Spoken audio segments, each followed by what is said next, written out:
अस्सलाम वालेकुम। कैसे हैं व्यूअर्स? उम्मीद है आप लोग खैरियत से होंगे। आज हम पीएचपी बेसिक्स के पार्ट 2 में कुछ इम्पोर्टेंट्स पीएचपी बेसिक्स के बारे में बात करेंगे जिनकी बात हमने पार्ट 1 में नहीं की। तो चले आइए बगैर टाइम ज़ाया किए इसको शुरू करते हैं। सबसे पहले हम बात करेंगे नंबर्स इन पीएचपी। पीएचपी में नंबर्स को कैसे यूज़ किया जाता है, पीएचपी में नंबर्स के कौन से बिल्ट इन फंक्शन हैं जिनको यूज़ करके हम आसानी से अपनी प्रोग्राम्स को बेहतर बना सकते हैं। तो सबसे पहले हम 3 वेरिएबल लेते हैं। ए में 2 स्टोर करते हैं और बी में 2.5 स्टोर करते हैं और सी में एक स्ट्रिंग स्टोर करते हैं जिसमें हम स्ट्रिंग में 2 स्टोर करेंगे। तो देखिए, जब भी आप डबल कोटेशन में कोई चीज़ लिखेंगे तो वो एज अ स्ट्रिंग तस्वर की जाएगी। इसी तरह जो बी है 2.5 है, ये एक फ्लोटिंग नंबर है और ए जो है ये एक इंटीजर नंबर है।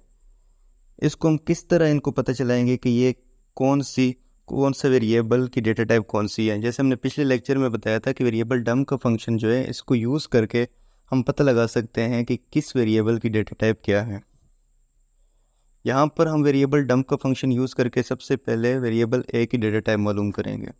इसी तरह वेरिएबल डम का फंक्शन यूज़ किया हम वेरिएबल बी की डेटा टाइप भी मालूम करेंगे और इसी तरह लास्ट में हम वेरिएबल सी की डेटा टाइप भी मालूम करेंगे। तो चलिए आइए क्रोम में चलते हैं। इसको जैसे ही हम रिफ़्रेश करेंगे, यहाँ पे देखिए वेरिएबल 1 में इंटीजर स्टोर है और उसमें वैल्यू 2 स्टोर है। वेरिएबल जो बी है उसमें 2.5 स्टोर है कि ये फ्लोटिंग नंबर है, और सी जो है उसमें एक स्ट्रिंग स्टोर है जिसमें वैल्यू 2 स्टोर है। तो वेरिएबल डंप हम इसलिए यूज़ करते हैं कि किसी भी वेरिएबल की जो डेटा टाइप होती है वो ये एक्सट्रैक्ट करके हमारे सामने ले आते हैं। तो ये मेन पर्पज़ है वेरिएबल डंप फंक्शन का। अब हम नेक्स्ट पीएचपी के कुछ बिल्ट इन फंक्शंस के बारे में बात करेंगे जो कि यूज़ करके हम रोज़मर्रा की जो प्रोग्रामिंग होती है उसको ईजी बना सकते हैं। तो सबसे पहले हम बात करेंगे बिल्ट इन फंक्शन में इज़ इंड फंक्शन की। इज़ इंड क्या करता है? इज़ इंड का मेन मकसद ये है कि ये चेक करता है कि वेरिएबल एक इंटीजर है या नहीं है। अगर ये वेरिएबल एक इंटीजर है तो ये हमें रिटर्न करता है ट्रू। अगर वेरिएबल एक इंटीजर नहीं है, कोई फ्लोटिंग नंबर है या कोई स्ट्रिंग है, तो ये रिटर्न करता है फॉल्स। तो यहाँ पे हम इज़ इंड का फंक्शन यूज़ करके इसको सबसे पहले वेरिएबल ए दे देते हैं। यहाँ पे हमने इसको वेरिएबल ए दे दिया है। देखिए, जब भी फंक्शन आप यूज़ करते हैं ना, इज़ेंट एक फंक्शन है, तो इसको हमेशा इसके बाद ब्रैकेट्स आती हैं और उसके अंदर जो भी आपने वेरिएबल देना होता है वो देना होता है। इसी तरह अभी हम इसको दोबारा कॉपी करके इसमें वेरिएबल बी लिख देते हैं, उसको चेक करेगा कि ये एक इंटीजर है या नहीं है। इसी तरह से हम वेरिएबल डम का फंक्शन यूज़ करके जो वेरिएबल सी है उसको चेक करेंगे कि ये इंटीजर है या नहीं है। देखें, जो बी है ये 2.5 है और ए जो है ये इसमें वैल्यू 2 स्टोर है जो कि इंटीजर है। इसी तरह सी में 2 स्टोर है जो कि एक स्ट्रिंग है। तो ये सबसे पहले जो दूसरे नंबर पे ट्रू देगा। देखिए, सबसे पहले इसने फॉल्स इसलिए दिए हैं क्योंकि सबसे पहले हमने बी का कहा है, बी एक फ्लोटिंग नंबर है तो ये एक इंटीजर नहीं, इसलिए फॉल्स दी। इसी तरह सेकंड पे इसने ट्रू इसलिए दिया है क्योंकि सेकंड पे ए है और ए में है वैल्यू 2 स्टोर। इसी तरह सी पे भी इसने फॉल्स दिए हैं क्योंकि सी में एक स्ट्रिंग स्टोर है जिसकी वैल्यू 2 है। तो ये था सबसे पहले इज़ एंड का फंक्शन जो कि पीएचपी में बहुत काम देता है। इसी तरह दूसरे नंबर पे हम बात करेंगे इस फ्लोट के बारे में। इस फ्लोट भी एक पीएचपी में बिल्ट इन फंक्शन है जो हम नंबर्स के लिए यूज़ करते हैं। इस फ्लोट क्या करता है? इस फ्लोट चेक करता है कि क्या ये नंबर फ्लोटिंग है या नहीं। अगर ये नंबर फ्लोटिंग है तो रिटर्न ट्रू करता है, अदरवाइज ये फॉल्स करते हैं। देखिए, सबसे पहले इसने रिटर्न ट्रू किया है। ट्रू क्यों किया? क्योंकि बी एक फ्लोटिंग नंबर है।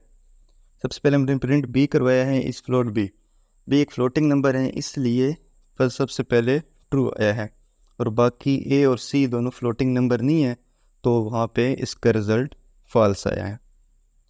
इसी तरह जो हम एक और फंक्शन यूज़ करते हैं इज़ न्यूमेरिक। इज़ न्यूमेरिक का मकसद ये है कि ये बेशक आपने इसको स्ट्रिंग दी है, ठीक है, बेशक आपने स्ट्रिंग में दिया, लेकिन स्ट्रिंग में स्टोर होना चाहिए कोई इंटीजर वैल्यू। जैसे कि इधर स्ट्रिंग में 2 स्टोर है, न्यूमेरिक वैल्यू स्टोर होनी चाहिए, फिर भी उसको ये ट्रू देगा अगर स्ट्रिंग में भी है। देखिए सबसे पहले भी ट्रू दिया, सेकंड में भी ट्रू दिया और थर्ड में भी ट्रू दिया, क्योंकि ये तीनों न्यूमेरिक वैल्यू हैं। जो सबसे पहले इंटीजर है 2, ये भी न्यूमेरिक है, 2.5 भी न्यूमेरिक है, और इसी तरह लास्ट पे जो सी है ये बेशक स्ट्रिंग है, लेकिन इसमें जो वैल्यू स्टोर है वो एक न्यूमेरिक है।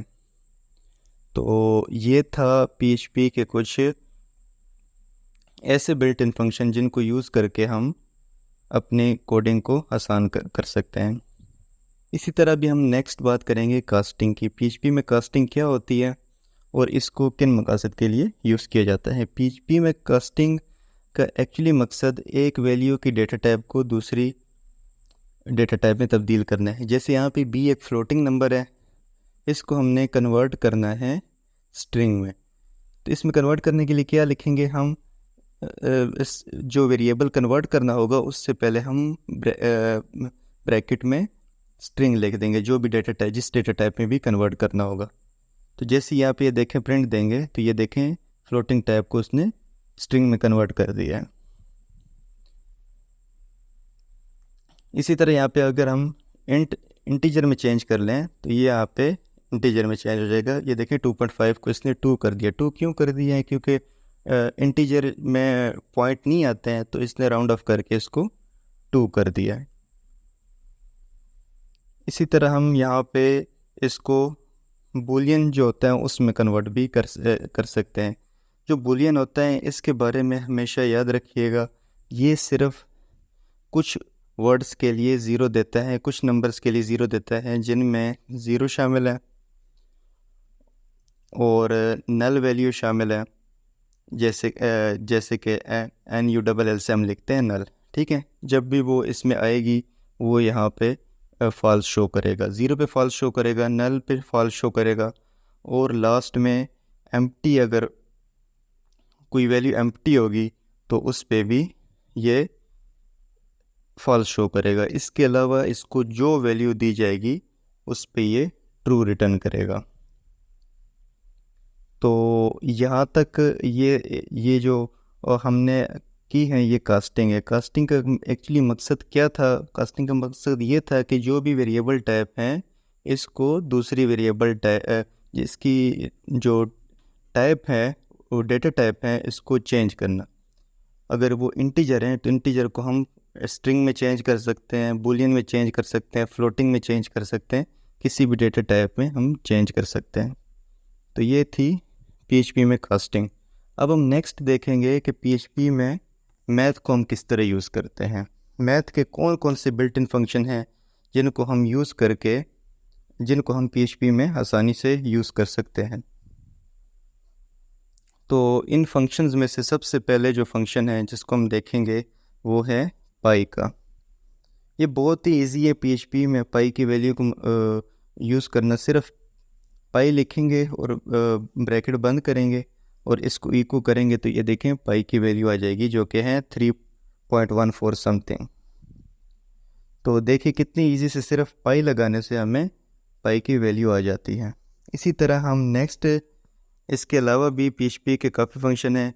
जैसे कि अब यहाँ पे हम सबसे पहले एक लाइन ब्रेक लगाते हैं इसको क्लियर करने के लिए, ताकि ये ऊपर जो पाई है इस तरह ही रहे और नीचे जो हम वैल्यू लिखें वो एक लाइन ब्रेक करके आए। जैसे यहाँ पे हमने एक और यूज़ किया है मिनिमम का फंक्शन। देखें मैथ में मिनिमम किस लिए यूज़ करते हैं, मिनिमम इसलिए यूज़ करते हैं कि जो भी इसको वैल्यूज़ देंगे उनमें वो सबसे मिनिमम तलाश करेगा और आपको वो रिज़ल्ट दे देगा उसका। यहाँ पे हम देखो इको किया, इसको मिनिमम में काफ़ी सारी वैल्यूज़ दे दी है और देखते हैं अब इसका रिटर्न क्या आता है। जैसे हम यहाँ पे ब्राउज़र में जाएंगे और इसको रिफ़्रेश करेंगे तो यहाँ पे देखें -10 आ गया जो कि इसमें से सबसे मिनिमम वैल्यू थी। इसी तरह मिनिमम के साथ साथ इसका एक मैक्सिमम फंक्शन है। मैक्सिमम फंक्शन क्या करता है, इसमें से जो मैक्सिमम वैल्यू है वो हमें ढूंढ के दे देता है, रिटर्न कर देता है।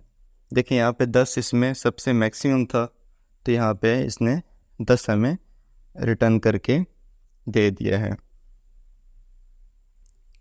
इसी तरह हम यहाँ पे एक और लाइन ब्रेक लगाएंगे। लाइन ब्रेक इसलिए, फिर मैं आपको बताता हूँ बार बार लाइन ब्रेक क्यों लगती है। लाइन ब्रेक इसलिए लगती है ताकि कोड में थोड़ी क्लैरिटी आए, एक ही लाइन में सारी चीज़ें ना आए बल्कि ऊपर नीचे आती रहे।